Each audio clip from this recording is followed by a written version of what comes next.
everyone, and welcome to another edition of the G3 Boardroom. Today we're going to be talking about an interesting game called Oltree. Not Young Acorn. Not Young Acorn. Not Sapling. Yeah, we're not really doing a review on this game. I've only played this game once.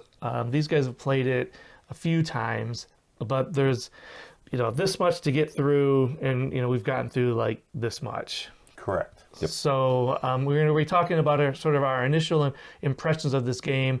Maybe what you can expect, things we liked about it, didn't like about it. And I can start off with one of the things that I felt challenging about this game is, we talked about the wording, the nomenclature, and the icons, and this piece of bread is not a food; it's a provision. Food a provision could be food. But the food is referred to specifically, elsewhere. And there was a lot of other times where, it's kind of, I had a hard time knowing what, like on my character, I guess it's a hammer, but it's kind of half covered up by his axe. It was a little bit difficult to figure out the icons. It was not very self-explanatory. I'm with you on the provision thing, but that hammer axe thing, that's on you. This axe is covering half the hammer. And since he's got an axe that's this big and this teeny little hammer, I thought, well, that's got to be an axe. But no, of course not. The stick is covering part of the bricks over here. Yeah, man. I mean, I guess if Dave's got the little cheat sheet down there. I guess if every player looks through the cheat sheet and, studies that, then I guess it wouldn't be that hard. But me, as if you see in the playthrough, it was my very first time sitting down playing this game. And so if you are the first time player, you're going to have some problems trying to figure out, some of this stuff, I guess. Especially if you play with jerks like you do. That just hassle you for the most simple of things. Yeah. Yeah, make your life hard. I enjoyed the game because it's kind of unique. I like that you go through the story and, the story unfolds. It's pretty interesting. It kind of jumps out at you with a graphic scene of death and destruction, kind of unexpectedly once in a while. But hey, I guess that's life in the whatever ages this is. The incident with the bodies torn apart and torn apart bodies throughout across the road. Yeah. Alert. I mean, another thing I like the look of the game. I like the wooden dice. Then I just like the wooden pieces, kind of the three-dimensional pieces. It was kind of a unique game. It was fun, even though we lost. Go figure. But that's we lost by not. We didn't do really anything wrong. We just had a really hard adventure.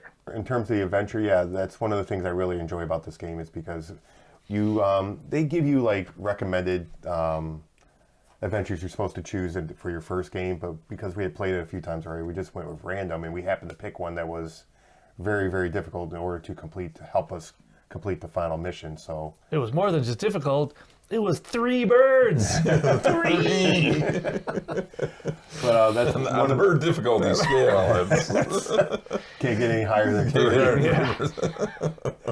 But I do enjoy this game. I don't know if you've ever played a game called Legends of Andor. It has some elements of that story-driven game where you build upon the previous chapter, and I think this game has a lot to do with that. But I guess in that game, I don't know. Either way, I enjoy this game. I like the co-op behind it. I like the fact that every game's going to be different, especially since you choose randomly for the adventures. These cards are going to be completely random. Again, I really like the feel of this replayability. What could we have done though in our playthrough to win that difficulty? I don't think we could have done anything really that different. Because we didn't fail on any of our. We failed maybe once or twice on all the actions we were trying to do. Correct. I would like to point out that we did get a rule wrong in our playthrough. Yes. When these get the warning symbol on, we're supposed to lose a prestige. But ultimately, we lost anyway, so it didn't matter. But we didn't gain anything. We didn't gain a lot from the ill-gotten prestige. From it. Yeah. Maybe another event, but again, ultimately we failed and lost anyhow. I'm with Dave. I really like the replayability. This book is always going to be the same. Correct. The main story is always going to be the same, but these side stories with what you're trying to accomplish, and the cards out here with the incidents that occur, and the persistent effects, and the problems, or whatever these are called, these are always all going to be different. And so you know where the major story beats are going to be, but all the rest of that stuff is different. Plus, how many characters are there in this thing? There's at least 6. Maybe more. I think there's 6. And all of these characters are different as well. Your guy was like super rest guy. There's 8. There's 8 characters. So your dude was super rest guy that you used to your advantage at least once. Yeah. My guy could do the same action twice. I never did get to use it. I don't know. You could do the same action twice? Yeah, but I never had an opportunity to do it. Oh. What does your guy do? He's the fighter. She's a fighter, and she, when she takes the, I guess it's called the Fight action? Soldier action. She takes the soldier action. Icons and icons and lexicon, not the. You're right. She doesn't lose hearts whenever she takes that when you soldier lose.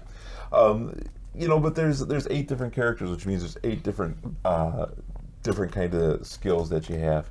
So everything's different. It's got a lot of replayability, but I really like the theme. I like going through the storybook. Yes. And I've always been fascinated by the idea of building a castle and having things storm the castle, and that's what's in my mind. Now, things aren't really storming the castle except in the book, but that's in my mind. I'm going to build this castle with cool walls and towers and stuff like that. But one of the limiting factors in this, to me, is you only get 2 actions. 2 actions. And one of those actions is almost always move. Yeah. Right. And so that kind of slows down your productivity, but it also speeds up the game.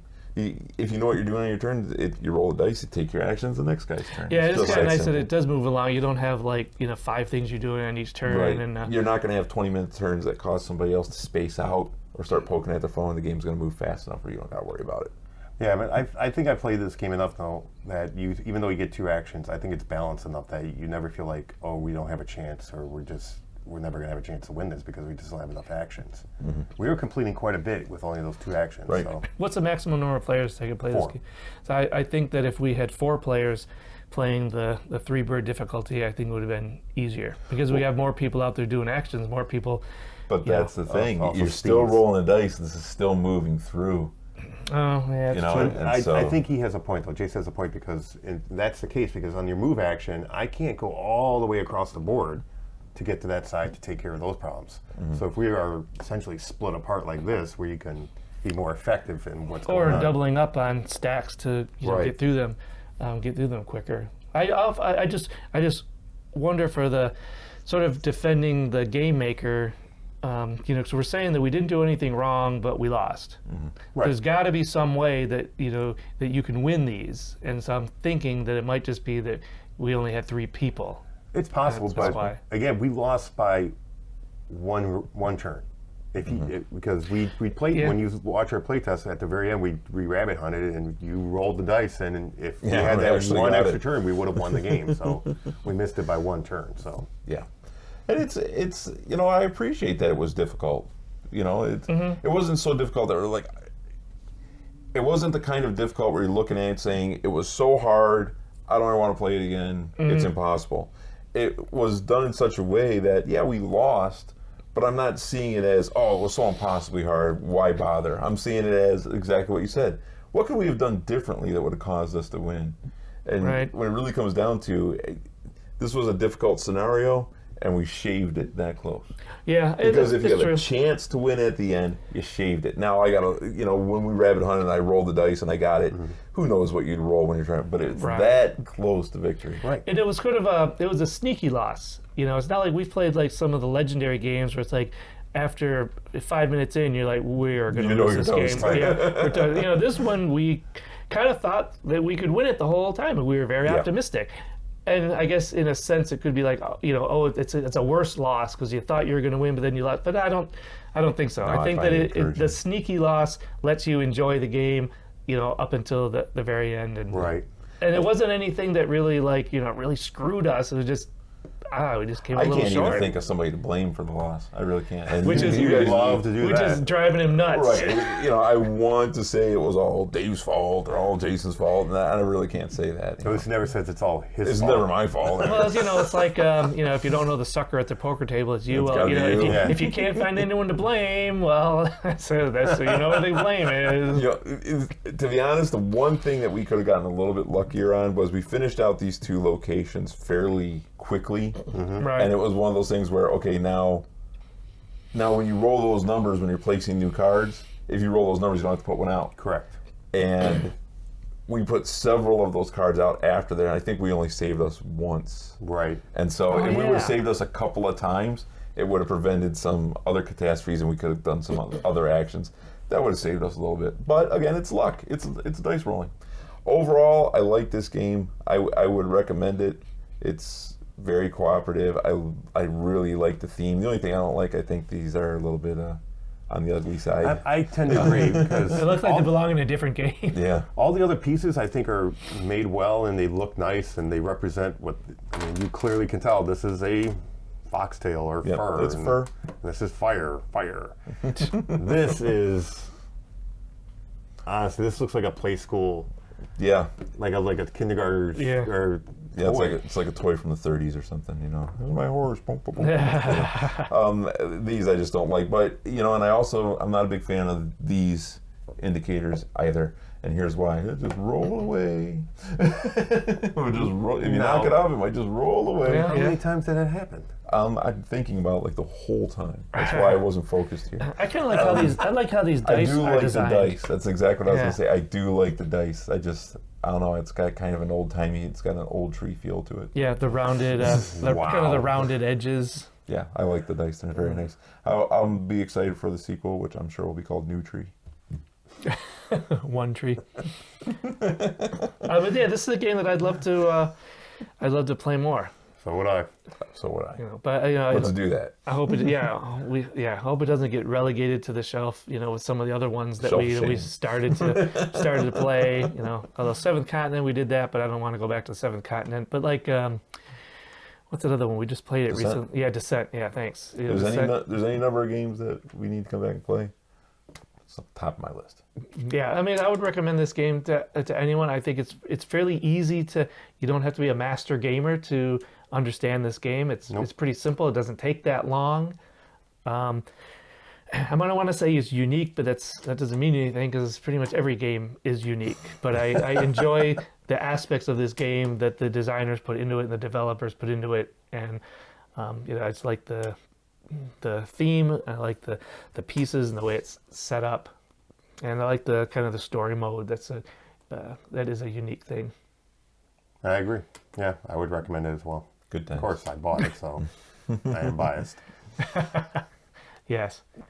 Let us know what you think in the comments if you ever played this game. We'd like to know, you know, how you got through the 3 bird levels. Otherwise, please subscribe if you enjoyed this video and if you'd like to see more. And until next time, take care. I'm as 3 as a bird.